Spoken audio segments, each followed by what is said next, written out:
주님의 이름으로 평강을 기원합니다. 오늘도 매일 성경과 함께 하나님의 은혜와 축복이 가득하시길 기원합니다. 우리가 읽고 듣는 성경 본문은 개정 공동 성서정과 가해에 의한 매일 성경 본문입니다. 매일 성경 본문을 통하여 오늘도 하나님의 은혜와 축복이 가득하시길 기원합니다. 오늘은 2023년 10월 3일 성령강림절 18째 주일 지난 화요일입니다. 오늘의 본문 말씀은 시편 42편, 출애굽기 18장 13절로 27절, 빌립보서 1장 15절로 21절, 그리고 마태복음 21장 23절로 32절입니다. 오늘의 제1독서입니다. 그 이튿날 모세는 백성의 송사를 다루려고 자리에 앉고 백성은 아침부터 저녁까지 모세 곁에 서 있었다. 모세의 장인은 모세가 백성을 다스리는 이 일을 모두 보고 이렇게 말하였다. 자네는 백성의 일을 어찌하여 이렇게 처리하는가? 어찌하여 아침부터 저녁까지 백성을 모두 자네 곁에 세워두고 자네 혼자만 앉아서 일을 처리하는가? 모세가 그의 장인에게 대답하였다. 백성은 하나님의 뜻을 알려고 저를 찾아옵니다.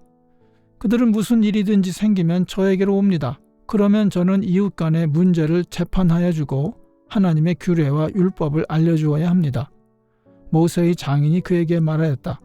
자네가 하는 일이 그리 좋지는 않네. 이렇게 하다가는 자네뿐만 아니라 자네와 함께 있는 이 백성도 아주 지치고 말 걸세. 이 일이 자네에게는 너무 힘겨운 일이어서 자네 혼자서는 할 수 없네. 이제 내가 충고하는 말을 듣게. 하나님이 자네와 함께 계시기를 바라네. 자네는 백성의 문제를 하나님께 가지고 가서 하나님 앞에서 백성의 일을 아뢰게, 그리고 자네는 그들에게 규례와 율법을 가르쳐 주어서 그들이 마땅히 가야 할 길과 그들이 마땅히 하여야 할 일을 알려주게. 또 자네는 백성 가운데서 능력과 덕을 함께 갖춘 사람, 곧 하나님을 두려워하며 참되어서 거짓이 없으며 부정직한 소득을 싫어하는 사람을 뽑아서 백성 위에 세우게. 그리고 그들을 천부장과 백부장과 50부장과 10부장으로 세워서 그들이 사건이 생길 때마다 백성을 재판하도록 하게. 큰 사건은 모두 자네에게 가져오게 하고 작은 사건은 모두 그들이 스스로 재판하도록 하게.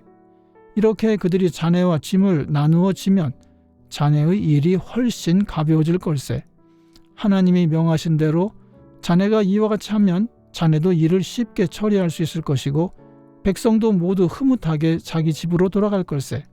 그래서 모세는 장인의 말을 듣고 그가 말한 대로 다 하였다. 모세는 이스라엘 사람 가운데서 유능한 사람들을 뽑고 그들을 백성의 지도자로 삼아 천부장과 백부장과 50부장과 10부장으로 세웠다. 그들은 언제나 백성을 재판하였다. 어려운 사건은 모세에게 가져오고 작은 사건들은 모두 그들이 재판하였다.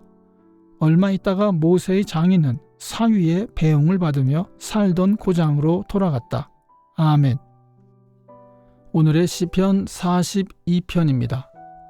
하나님, 사슴이 시냇물 바닥에서 물을 찾아 헐떡이듯이 내 영혼이 주님을 찾아 헐떡입니다. 내 영혼이 하나님, 곧 살아계신 하나님을 갈망하니 내가 언제 하나님께로 나아가 그 얼굴을 배울 수 있을까? 사람들은 날이면 날마다 나를 보고 너의 하나님이 어디 있느냐 하고 비웃으니 밤낮으로 흘리는 눈물이 나의 음식이 되었구나. 기쁜 감사의 노래소리와 축제의 함성과 함께 내가 무리들을 하나님의 집으로 인도하면서 그 장막으로 들어가곤 했던 일들을 지금 내가 기억하고 내 가슴이 미어지는구나. 내 영혼아, 내가 어찌하여 그렇게 낙심하며 어찌하여 그렇게 괴로워하느냐. 너는 하나님을 기다려라. 이제 내가 나의 구원자, 나의 하나님을 또다시 찬양하련다. 내 영혼이 너무 낙심하였지만 요단 땅과 헤르몬과 미살산에서 주님만을 그래도 생각할 뿐입니다. 주님께서 일으키시는 저 큰 폭포 소리를 따라 기품은 기품을 부르며 주님께서 일으키시는 저 파도의 물결은 모두가 한 덩이 되어 이 몸을 휩쓸고 지나갑니다. 낮에는 주님께서 사랑을 베푸시고 밤에는 찬송으로 나를 채우시니 나는 다만 살아계시는 내 하나님께 기도합니다. 나의 반석이신 하나님께 호소한다. 어찌하여 하나님께서는 나를 잊으셨습니까? 어찌하여 이 몸이 원수에게 짓눌려 슬픈 나날을 보내야만 합니까? 원수들이 날마다 나를 보고 네 하나님이 어디 있느냐 하고 빈정대니 그 조롱소리가 나의 뼈를 부수는구나. 내 영혼아, 네가 어찌하여 그렇게 낙심하며 어찌하여 그렇게 괴로워하느냐? 너는 하나님을 기다려라. 이제 내가 나의 구원자, 나의 하나님을 또다시 찬양하련다. 아멘. 오늘의 제2 독서입니다.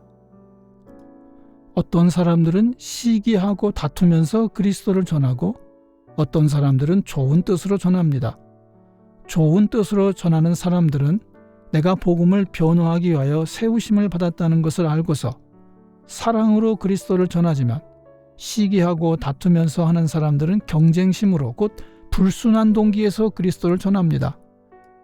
그들은 나의 감옥 생활에 괴로움을 더하게 하려는 생각을 품고 있습니다. 그렇지만 어떻습니까? 거짓된 마음으로 하든지 참된 마음으로 하든지 어떤 식으로 하든지 결국 그리스도가 전해지는 것입니다. 나는 그것을 기뻐합니다. 앞으로도 또한 기뻐할 것입니다. 나는 여러분의 기도와 예수 그리스도의 영의 도우심으로 내가 풀려나리라는 것을 압니다. 나의 간절한 기대와 희망은 내가 아무 일에도 부끄러움을 당하지 않고 온전히 담대해져서 살든지 죽든지 전과 같이 지금도 내 몸에서 그리스도께서 존귀함을 받으시리라는 것입니다. 나에게는 사는 것이 그리스도이시니 죽는 것도 유익합니다. 아멘. 성령 강림절 18째 주일의 복음서 말씀입니다. 예수께서 성전에 들어가서 가르치고 계실 때에 대제사장들과 백성의 장로들이 다가와서 말하였다. 당신은 무슨 권한으로 이런 일을 하시오? 누가 당신에게 이런 권한을 주었소? 예수께서 그들에게 이렇게 대답하셨다. 나도 너희에게 한 가지를 물어보겠다. 너희가 대답하면 나도 무슨 권한으로 이런 일을 하는지를 말하겠다. 요한의 세례가 어디에서 왔느냐? 하늘에서냐? 사람에게서냐? 그러자 그들은 자기들끼리 의논하며 말하였다. 하늘에서 왔다고 말하면 어째서 그를 믿지 않았느냐고 할 것이요. 또 사람에게서 왔다고 하자니 무리가 무섭소. 그들은 모두 요한을 예언자로 여기니 말이요. 그래서 그들은 예수께 모르겠다고 대답하였다. 그러자 예수께서 말씀하셨다. 나도 내가 무슨 권한으로 이런 일을 하는지를 너희에게 말하지 않겠다. 너희는 어떻게 생각하느냐? 어떤 사람에게 아들이 둘 있는데 아버지가 맏아들에게 가서 얘야 너 오늘 포도원에 가서 일해라 하고 말하였다. 그런데 맏아들은 대답하기를 싫습니다 하고 말하였다. 그러나 그 뒤에 그는 뉘우치고 일하러 갔다. 아버지는 둘째 아들에게 가서 같은 말을 하였다. 그는 대답하기를 예 가겠습니다 아버지 하고서는 가지 않았다. 그런데 이 둘 가운데서 누가 아버지의 뜻을 행하였느냐? 예수께서 이렇게 물으시니 그들이 대답하였다. 맏아들입니다. 예수께서 그들에게 말씀을 하셨다. 내가 진정으로 너희에게 말한다. 세리와 창녀들이 오히려 너희보다 먼저 하나님의 나라에 들어간다. 요한이 너희에게 와서 옳은 길을 보여주었으나 너희는 그를 믿지 않았다. 그러나 세리와 창녀들은 믿었다. 너희는 그것을 보고도 끝내 뉘우치지 않았으며 그를 믿지 않았다. 아멘. 이것이 오늘 우리에게 주시는 하나님의 말씀입니다. 하나님께 감사드립니다. 오늘도 주님의 사랑과 은혜 그리고 축복이 충만하시길 기원합니다. 주님께서 인자하심으로 여러분에게 얼굴을 드시고 평강 주시기를 기원합니다. 아멘. 이 채널을 통하여 주님의 말씀이 선포되고 많은 사람들이 말씀의 은혜를 받도록 채널을 위하여 기도하여 주시길 부탁드립니다. 개정 공동 성서 정과의 매일 성경 읽기와 주일 설교를 통하여 온 세계 교회가 하나님의 사랑과 정의로 하나가 되길 기도합니다. 아울러 구독과 좋아요 그리고 댓글을 달아주시면 감사드리겠습니다. 오늘도 행복한 하루가 되시길 축원합니다. 아멘.